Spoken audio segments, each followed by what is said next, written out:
All right, everyone, welcome back in for a Sunday edition of the Patriots Beat Podcast here on the CLNS Media Network.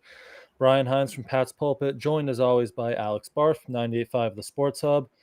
And we got a lot to talk about today. We have Friday's in-stadium practice that we have to discuss, today's 10th training camp practice at Gillette, and maybe the biggest story of the weekend is off the field because the Patriots restructured Matthew Judon's contract. I thought you were going to say the in-stadium practice. I thought you were going to talk about your guys. Oh, well, that was very big, or we could go a different contract if you want to talk about N'Keal Harry to Minnesota right off the bat.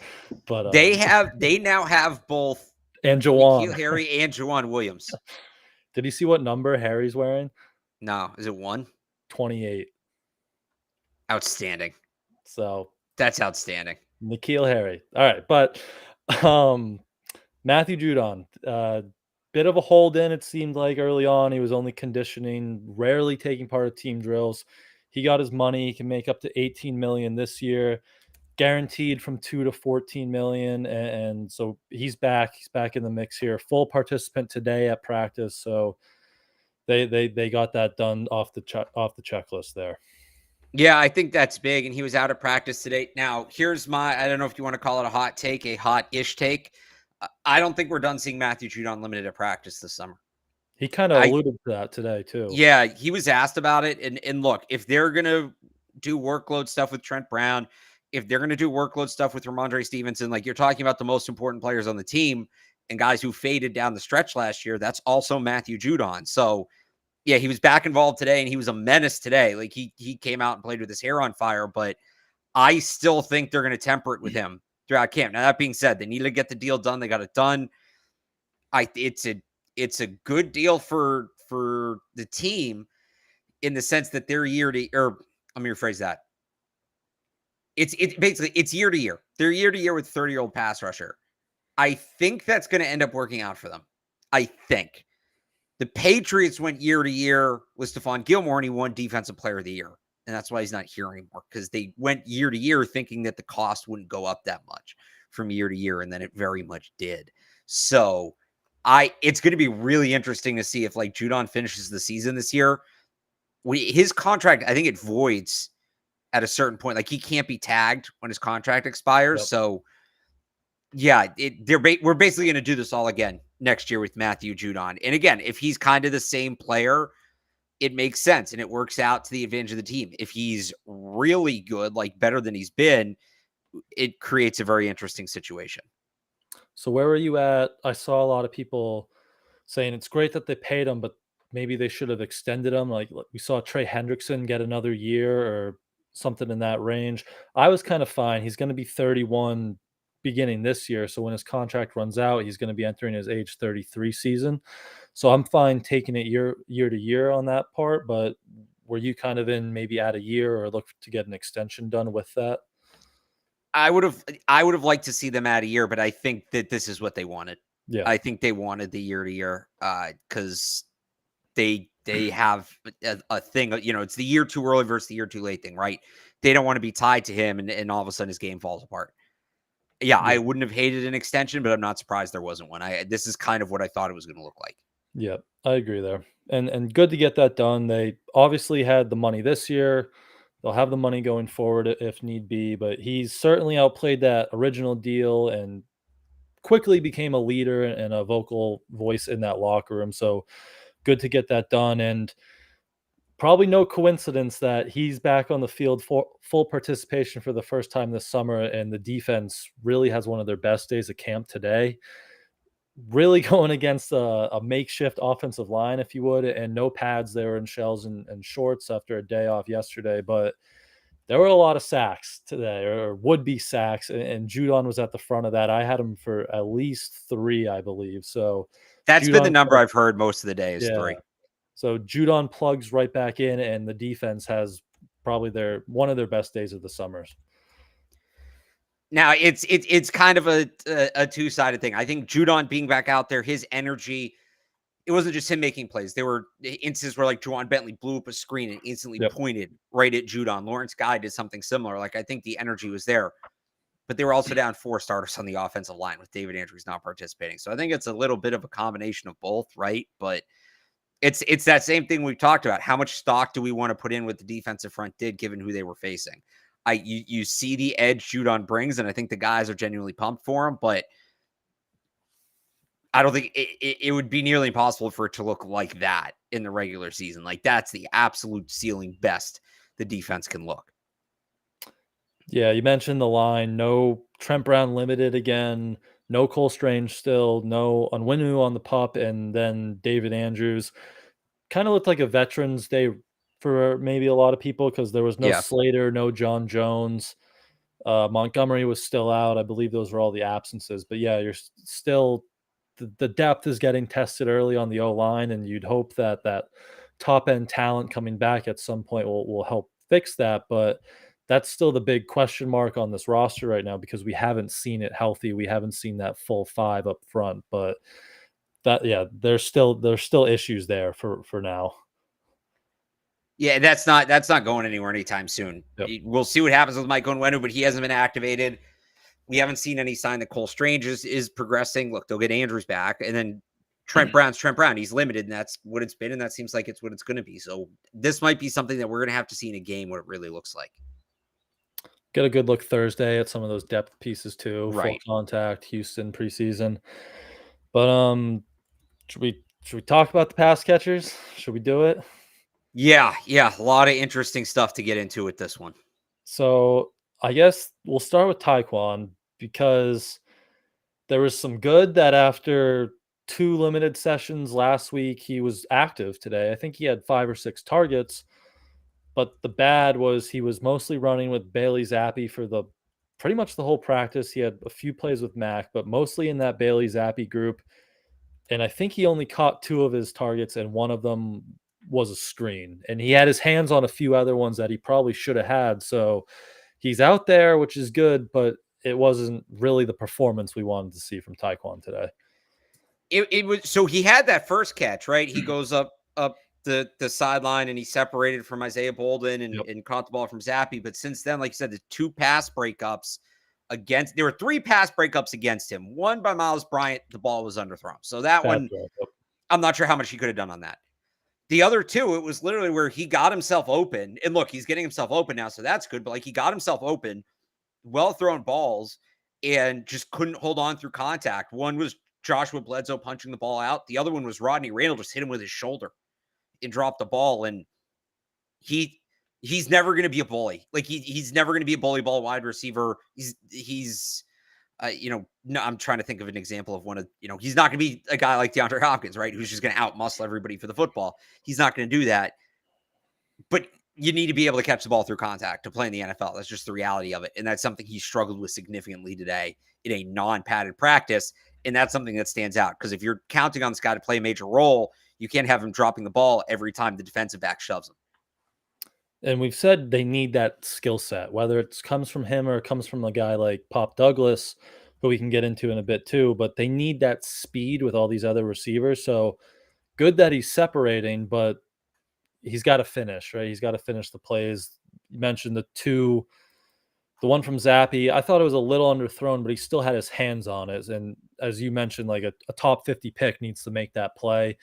The one he did catch, there wasn't any contact. It was kind of like just a nice breadbasket throw from Zappi. So yeah, still good. He's out there getting involved. He was getting open, as you said, but yeah, he's got to finish the plays now, and you got to see that last part of the play kind of click.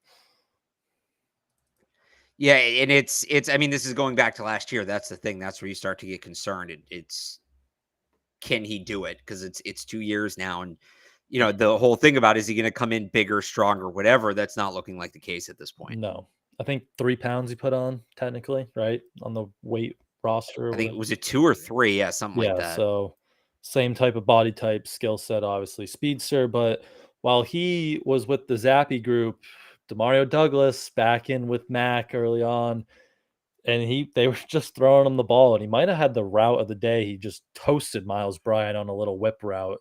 So you see that stop-start ability we keep talking about, get that speed on the field. So as Taekwon maybe on the downswing, Douglas is keep stacking these good days together. It does feel that way a little bit. Now, Taekwon's making the team. Yeah. I published my first roster projection on Saturday, 98.5thesportshub.com, and a bunch of people asked why I kept Taekwon. He was the 50th overall pick last year, like a year ago.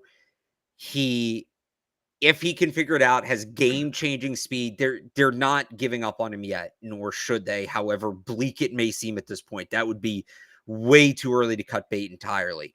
But can he be passed on the depth chart by Demario Douglas? We kind of been talking about this in an abstract. Could this happen? When would it happen? What would it look like? Yeah, it's happening. It's happening. And it's funny. All the quarterback competition talk, like I was having this conversation with somebody separate the other day. The reason so many of the media people are pushing back on the idea of a quarterback competition when Bill Belichick, people think is leaving all these breadcrumbs and stuff. A quarterback competition is a tangible thing. Quarterbacks competing for a roster spot, everybody's competing for a roster spot. Quarterback competition is like a definitive thing where there is no clear number one starter. Both players are splitting reps with the top offense, right? And that's not happening at quarterback. What we're seeing right now between Demario Douglas and Tyquan Thornton is a competition. They are both splitting reps with the ones. They are both equally out there with the ones. They're being given somewhat similar assignments. That's a competition. The team's trying to figure out which guy's better, period. So I think you're absolutely, this is, Douglas has caught Thornton. And they're right here right now. Like he hasn't passed him, but he's caught him. And now we're going to find out in equal reps against the same defense with the same players around him, who is the better option. Yeah, hopefully we'll get a good look at them preseason, and then joint practices will be big for both of them. But how much do you think Bill O'Brien might be looking at this and kind of just saying, like, I don't care if Tyquan was a second-round pick. I wasn't here for that. And if Pop Douglas is going to do this, I'm just going to put him on the field. And then, I don't really care about Tyquan if we're getting that production from Pop. I think there's probably an element of that. The other thing is Douglas is such a O'Brien receiver. Yep. Where you're going to put him in the slot, you're going to have him run option routes and get him one-on-ones with linebackers and safeties. The draft thing, like you said, I wasn't here. He's not my guy, but I think there's also an element of let me put this kid in the lineup because he's going to do exactly what I need a guy to do in the spot. Whereas Thornton's he's not nearly that route runner. So if it were up to O'Brien, I would think he'd be leaning Pop Douglas. Now, again, we still got a way to go. Douglas has to prove it in preseason games and joint practices against other NFL competition. But yeah, if you ask O'Brien who we would rather win out that battle, I bet he'd say Douglas. Yep. Because that's where the big wide receiver competition is right now. A lot of their main group looks like it's going to be, Juju and Devontae Parker leading that depth chart, leading the snaps. Henry looks consistent. He's had a really good camp, a few more catches today. I don't know. Did you have that one in the back of the end zone as a pass breakup with Peppers? I had no idea. I thought he put the ball down. I really couldn't tell. That one seemed to be 50-50 to me, but it was a nice throw from Mac. It was kind of weird because it was the play before was that underthrow to Tyquan, and then he just put a perfect ball out on the same route other side of the field to Henry. Yeah. But Henry's been really consistent, probably their most consistent pass catcher, maybe outside of Juju this summer. And then I think Henry's been their best skill player in camp. I really do. And we'll see what that ends up turning into. But I have him over Juju right now because I think just the sheer volume of it. That's the guy, that play you're talking about. They were in a live red zone drill. That was third down.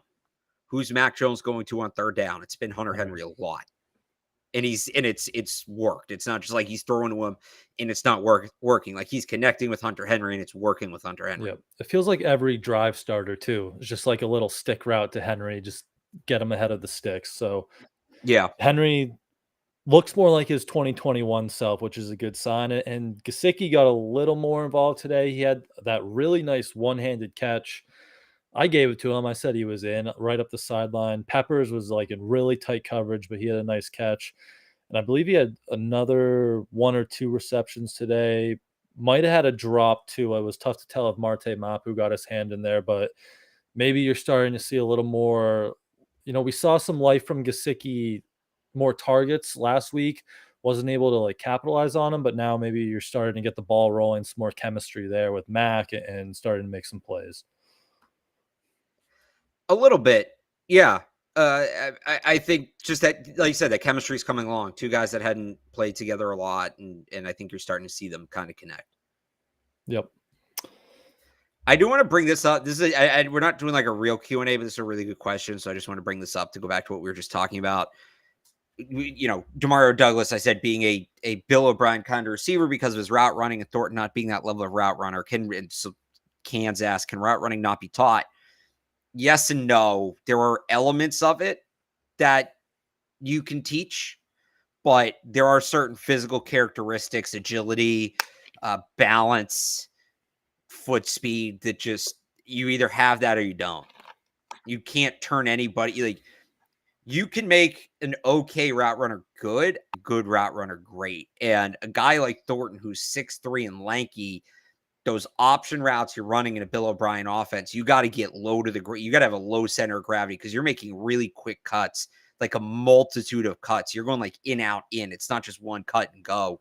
And at Thornton's body type, that's just going to be really hard to do.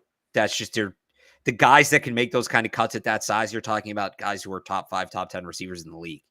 And there's inherent natural ability in that. So you can teach route running to an extent, but a lot of it is natural ability. That's why basically you can teach it to bring out somebody's natural ability, but the natural ability is going to set the ceiling.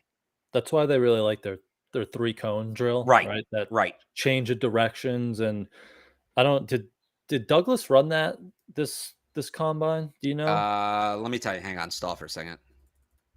Yeah, but they like that quick twitch, that jitterbug in the slot, which Douglas has. He's shown that early on, and it's obviously worked with Bill O'Brien in the past, Welker, Edelman, that type of wide receiver with that skill set. So still loading. But yeah, that actually, that question, that's bringing up the 3-cone. That's exactly what that is. Yeah. The 3-cone and the short shuttle is the other one. 3-cone combine, Demario Douglas. Is he here? No, he didn't run it. Not have Maybe he ran it as pro day. Maybe.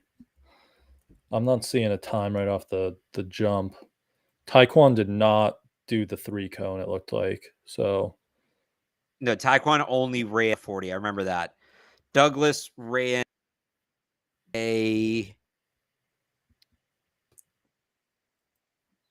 which last year among wide receivers at the combine would have been like top 10. 705. So 705, yeah. Yeah. So generally, like under 6, under 7 is elite. So he was like just off of elite at the 3-cone. Yep. So that's what they like there. So if he can just keep doing this when the pads come on, joint practices, preseason, he should get a good amount of run. Then, yeah, you could be really looking at him jumping Taekwon here week 1. But anything else pass catcher wise for you from today? Another good day for Kayshon Boutte. Yeah, he had another nice. He keeps building days. It's going to be really interesting to see what happens with him. I've been getting this question a lot. Can both him and Douglas make the team? They can. Guys are going to have to get hurt or just totally bottom out. But you're going to get in this weird spot with Douglas or with Boutte where even if he's kind of good in the preseason, someone's going to take a chance on him. Yeah, he's going to be harder to get to the practice squad than your average 6th-round pick just because of his pedigree, former top recruit, what he showed as a freshman at LSU, all of that. Do you risk losing him? This is a team that needs upside at wide receiver. Is there a way they can stash him? I still think he's a Foxborough fluke candidate, but like he's not playing at the level Douglas is at, where I'm looking at it and saying, yeah, Demario Douglas is making the team. He's making the roster, but he's playing too well that I can't be like, oh yeah, look at him in the practice squad. It's fine. Like I'm not there with him yet either. And he's a guy that you wouldn't be surprised if preseason, right? Like going up against other teams, 2s and 3s, if he just kind of lights it up. And then he should, yeah. And then you're really looking at these other teams or these other teams will be looking at that and saying, if they cut bait there, we want to get our hands on that. And so, yeah, if he shows, we know he has that potential. So if he keeps showing it, it'll be tough to get him to the practice squad. You mentioned the Foxborough flu. He's been out there every day. He missed some time in the spring, but so he's been out there every day. Something could always pop up maybe, but yeah, that'll be interesting to watch how that kind of progresses, because right now Douglas is ahead of him, but Booty's stacking good days and he's kind of getting in a rhythm here. So it'll be interesting to watch that develop, especially if he can light it up in the preseason. Yeah, exactly. Yep. All right, shall we hear from our good friends over at FanDuel and maybe get to the defense side of the ball a little bit more? Yep, let's do it. Your first swing at betting MLB on FanDuel and get 10 times, that's 10 times your first bet amount of bonus bets and up to $200. Just bet $20 and you'll land $200 in bonus bets, win or lose. That's $200 you can spend betting everything from the money line to the over-under to who you think is going to be, hitting the first home run. All in the app that's safe, secure, it's super easy to use. Plus, when you win, you get paid instantly. There's no better place to bet on MLB than FanDuel, America's #1 sportsbook. So sign up today and visit FanDuel.com/Boston and get up to $200 in bonus bets. That's FanDuel.com/Boston. FanDuel, official partner of Major League Baseball.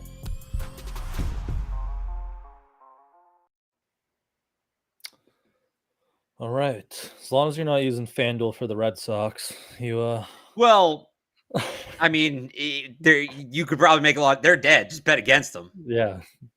Not official gambling advice, but that's a team on a slide. Yeah, that's headed the wrong way. But defensively, we mentioned Booty. Offensively, Christian Gonzalez interception, kind of peeling off his route to intercept the ball to Booty today. Got his hands on another one to Kendrick Bourne. So good day from Gonzalez, getting his hands back on football, is like we kind of saw earlier in camp. So he kind of responded well after a few days where he wasn't bad, but he gave up some catches. It's still that thing where he's getting beat and he's learning from it. And the one today, we saw him get beat on a similar ball, whatever it was, 3-4 days ago. And I thought he probably jumped the throw. The reason he got beat, he jumped the throw maybe a little sooner than he should have. And he was very patient on that one today. He got the interception on. So still all the things you want to see from him. Rookies are going to get beat. Any rookie is going to get beat in training camp. That's what's going to happen. But he's learning from those mistakes. He's not making the same mistakes twice. Yep. And a lot of interceptions. We mentioned a lot of sacks, a lot of interceptions too. Marte Mapu had one. Sean Wade had one. I think it was on a tip drill. And then, Sean Wade's was just right to him. And then Mapu's was on a tip drill. And then Josh Bledsoe had a pretty nice day too. He had that. Josh Bledsoe had a really good day. He had that pass breakup downfield on Taekwon, and then another interception off Trace McSorley. That one might have been off a tip drill too. But good, probably the best day of the summer there for Josh Bledsoe. People were surprised when I had him on my roster projection. He's going to make the team. They really like him. Does a ton on special teams. Is starting to shine as a safety. He's going to be here. I truly believe that he's going to be here. And you saw it on a day like today where he's just a guy that is able to get himself around the football. He's just always in the right spot. And we've heard this since that rookie year. Even when he didn't play, he practiced for 3 weeks. Was he on NFI? It was rookie year. Yeah, because he broke his wrist or hand or something at the Senior Bowl. So he only practiced 2 weeks his rookie year, that eligible window, and then ended the year on NFI. But you heard from McCourty, some of the coaches, how smart he is, and you see that on the field. He's always in the right spot. But watching him throughout last year and even in the spring, it never seemed like he could finish the play, right? The ball skills. But now you're starting to see that a little, that really nice recovery on Taekwon today to break that up, and then the interception. So if he can start finishing plays a little more, then that's a really good sign. But I think I'm agree with you. I think he's going to be on the team anyway. Yeah. And then let's see what else defensively. Got sent on a lap today, full field lap. That was a big one. even though they were kind of dominating the red zone session, they had Godchow called it a substitution error. So there was some operation. It was something I was watching. Like Mac Wilson ran halfway off the sideline, stopped, and both sides were like the sideline was telling him like come back, and the defense was telling him like get out here, and he didn't know what to do, and then the ball was snapped. Yeah. So Bill, we saw those a lot on offense last year. Yeah. But that was the first this year. Yeah, so and it was on Bill defense. sent them on a full field lap and then had a word with them before they had to hop right back into a drill. So no room for those mistakes on a Bill Belichick team, even though we saw them a little bit last year, but not this year, hopefully. So those are kind of the big stuff I had, offense, defense. Any other little details you had before? I mean, we can talk a little. I think we got all of them. It wasn't a big little detail practice. Yeah. It was really all, and it's kind of a sign they're gearing up for the game here. They were in 2 minute. They were in red zone. It wasn't. It was all eyes on that. There wasn't a lot of breakouts or breakout sessions or anything like that. Oh, Raleigh Webb caught another touchdown though. He keeps getting open. Does just keep getting open. Raleigh Webb. But I keep seeing Jeremiah is asking this. We don't know, but I would imagine they'll be in pads tomorrow. I don't know if you feel the same about that. I would think so. Yeah, I think they're going to be in pads the next 2 days. That's my guess. I don't know for sure. I would say definitely tomorrow, maybe Tuesday, depending how tomorrow goes. But you would think after the low-key in-stadium Friday, day off Saturday, no pads today, that they'll kind of go hard at least one more day here tomorrow, maybe Tuesday before. I think they're off Wednesday and then the game Thursday. So imagine pads tomorrow. But Chad Ryland today, 4 for 4 in my book.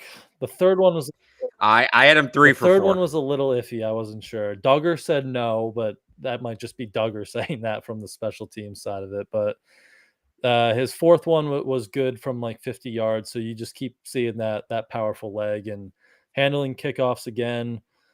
Working on some squib kicks today, even a little bit. So that's where it still looks like Ryland's job there from the kicking competition.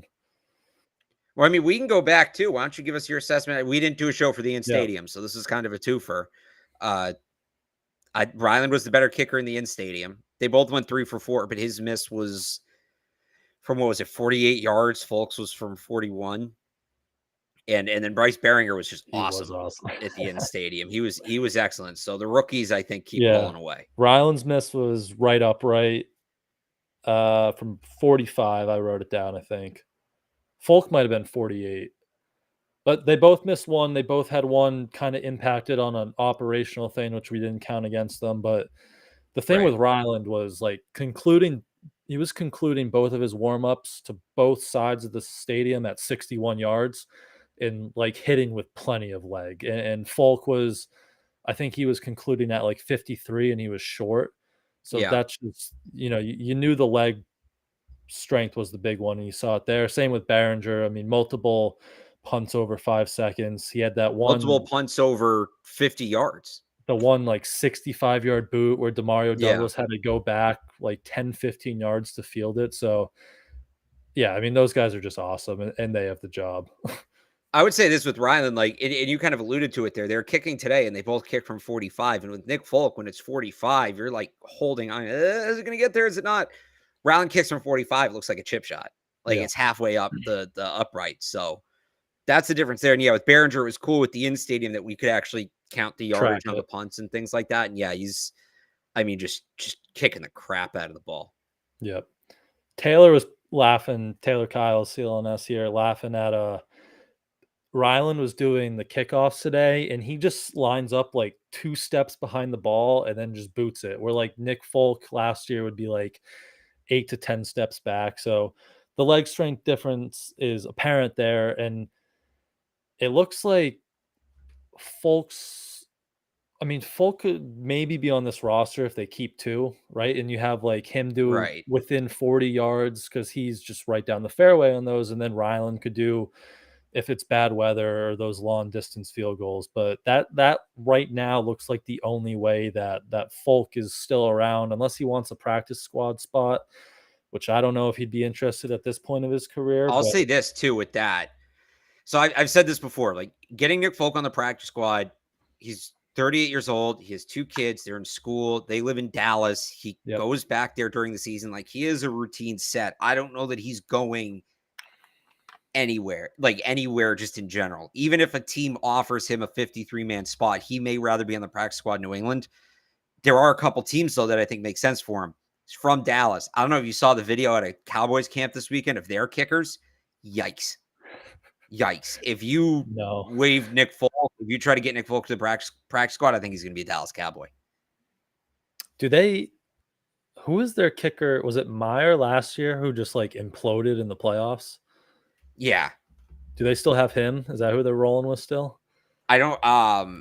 I think it's Tristan Vizcaino is one of them. Okay. And I forget who, and the other kicker is whoever. Oh, right, Brandon Aubrey. He's like an MLS player. That sounds familiar. And they signed him. He was in the USFL. So yeah, they need a kicker. So that would make sense because his family is down there. But we'll kind of see there. I don't know. In stadium, also, were you at Peppers after practice today? No, because I think he talked at the same time. Oh, Bourne. He talked at the same time as Bourne. So stunk.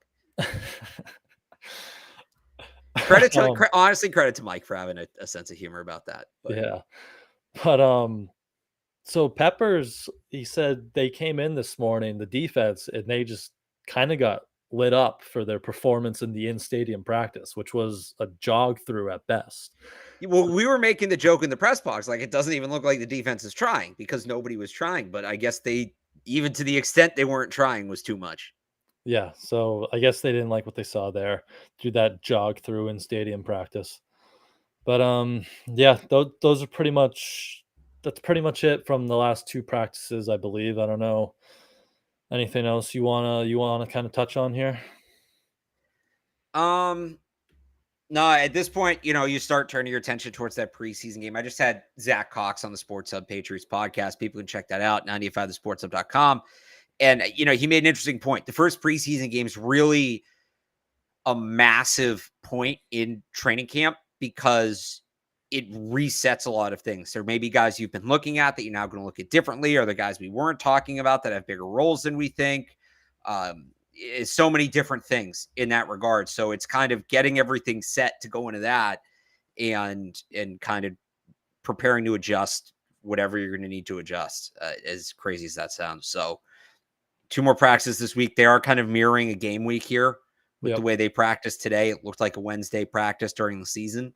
So the hype can now start building for that preseason game. Mm-hmm. You expect Mac in that? Yeah, not a ton. I think he'll probably play. I'm 2 or 3 drives to a quarter, I think is what you'll see from him. Zappy will probably get the second and third. Let McSorley finish it out in the fourth. That would be my guess. Yeah, I'm with you there. Just new system, right? Just see how it looks a little bit. So shake off some of that rust. But if that's it, unless you got any last comments, we can kind of wrap up here and hopefully get on to a padded practice tomorrow. Oh no, we need to do this real quick. Sorry, hang on. I do have one other thought, but we need to change the background. Red Sox are done. They're done. Yeah, bad vibes. This is what happens when the players ask the GM to get them help at the deadline and the GM ignores them. All right, you don't believe in us. Fine. Well, we know we don't have enough because you didn't believe in us from the beginning. So we'll take our ball and go home. Sad, pathetic ending to the season. Pathetic. Yep. Not much more to add on that, honestly. Just bad vibes there. They look done. Looks like, as Verdugo said, the last 7 weeks of maybe his tenure here in Boston too. So good trade. Good trade. Yeah, just kind of a sad way to go out there if this is it. Unless your guy Chris Sale comes back and starts throwing complete game shutouts all day for them. But we'll see. They look done. Yeah, it's you really got to talk about Bloom's job at this point. Now it's even for the nerd, he's not doing well. Yeah. I'd still be surprised if they didn't last through, like, I don't want to say next season, because if things go bad next, like, I think they'll be here. Him and Cora will be here to start next season, but then it's like, this is kind of it. Like, let's see it, or I we're think gonna they move should on. do what the Celtics did. I think you fire Bloom and make Cora the GM. He's talked about wanting to do it. The players actually like him. He actually likes the players. He actually respects the players, which, believe it or not, can make a difference. I would go and I'd go with the Brad Stevens plan if I That'd was be the Red Sox. interesting. Yeah, I think he'd be good at that. I think Cora would be good at anything he kind Yeah. of does in the baseball world. He's awesome. So, yeah, but we'll see. Who We knows? will see. Who knows? That doesn't look good. But we got football, so whatever Right. at this point. But yeah, so we'll be back tomorrow. Hopefully padded practice is on the radar to break down. But until then, you can go follow Alex on Twitter at RealAlexBarth and go read all his work over at 985thesportshub.com. Follow me on Twitter at I am Brian Hines. Go read all my camp coverage over at patspulpit.com. And thank you all, as always, for tuning in, and we will see you guys tomorrow.